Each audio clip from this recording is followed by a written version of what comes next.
at Medela Elementary, and this is a third grade teacher, Miss Hood, and she's going to kind of walk us through what the task was. They were actually focusing the lens on ELA 3R21. Explain how text features contribute to meaning and identify the text structures of chronology, comparison, cause and effect in text.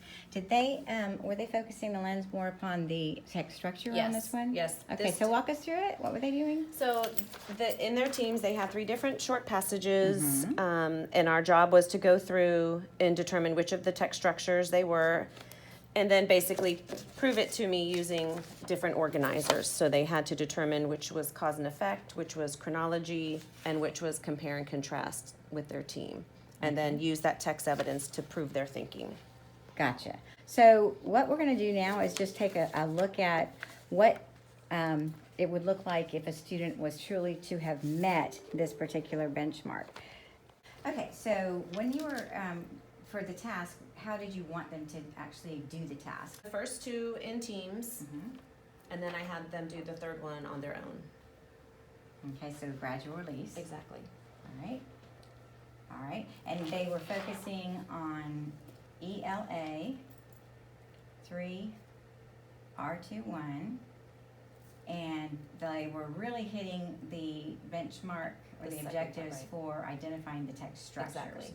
Okay, now my question is, the actual task itself, would this be considered on grade level, third grade level of difficulty? You type in this and it will text. tell you Okay. what lexile it falls at. So right here, we're gonna go check lexile.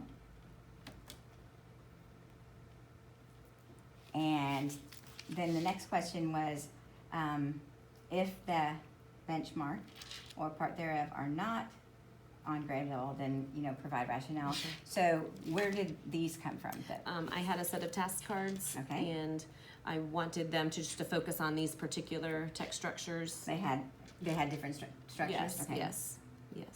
Okay, so that gives them a chance to see all of the different types. Yes.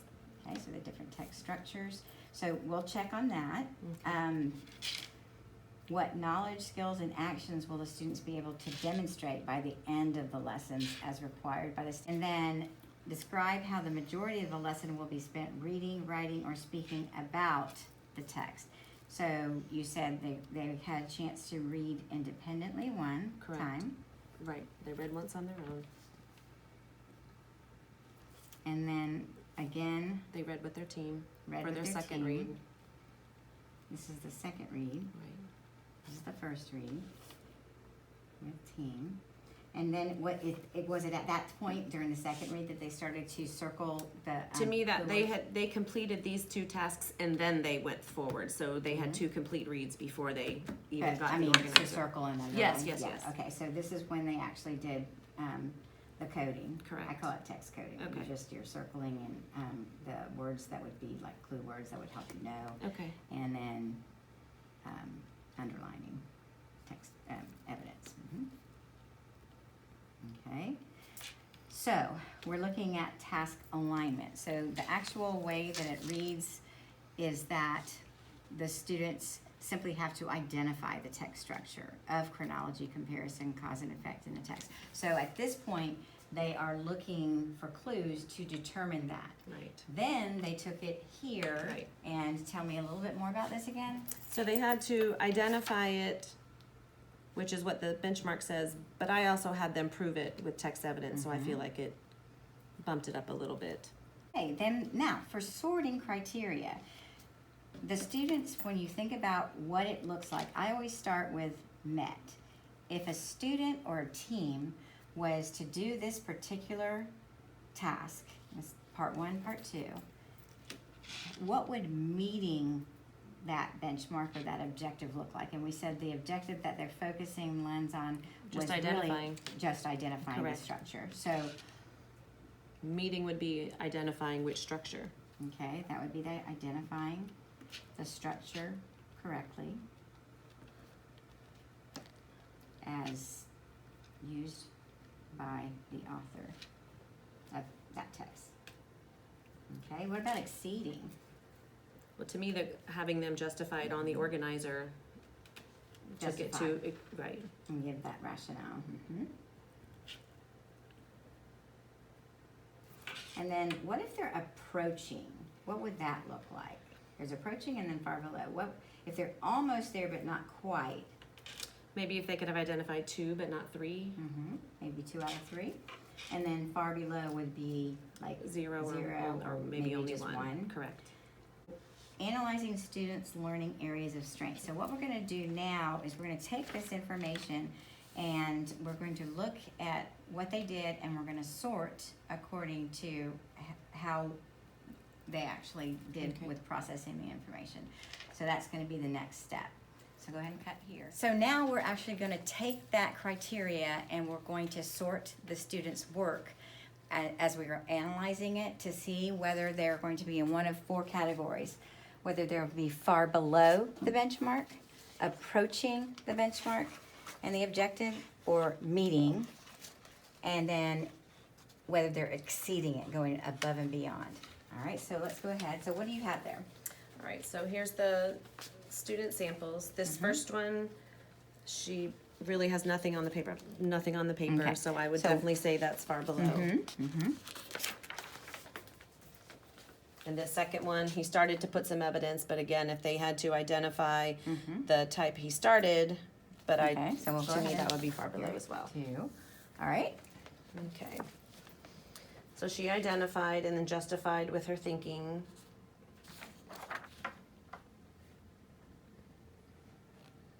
And I think because she justified, that would be exceeding. Okay, so you put that over here then. The exceeding part was there. For this one, he does have it, although I don't feel like his evidence is what I would expected, complete sentences and things like that, although it's, so I would say that's probably meeting because he was able to identify and put the correct passages So in he the did correct. that part, but to To me, get his to justification exceeding, he wasn't wasn't quite correct. there yet. Okay, good. Right. Gotcha. For this student, I think his justification far exceeds, so I again think he would go in exceeding. I believe she's got some of her information, but again, I would find that she met it with labeling and identifying the correct structure, but Okay. as far as her justification, I would say that was just meeting. For the exceeding to have a little bit more of A little elaboration. bit more in exactly, a little bit more in depth in their justification and text evidence. Gotcha. I would put hers at meeting. To repeat, that they did 2 with their team. Correct, and the third last one on their was own, an right. independent. So to me, that's kind of the one I feel like I'm spending the time taking a look at to see, were they able to not only identify, but justify, to me, with the amount of evidence I would have wanted them to show. So that is an important facet, that you were able to include the gradual release so that they had a chance to work together and brainstorm, but they also had an opportunity to work independently Right. so that you can check their understanding. Correct. So the next step, just to let you know, for the analysis of student learning, we will actually, on the paper, we'll actually jot down for your benefit the name of the students that fell in the far Okay. below, approaching, meeting, and exceeding category. And then we'll look at what the strengths were of those students okay. that were in the succeeding level versus those in the meeting Okay. and the other.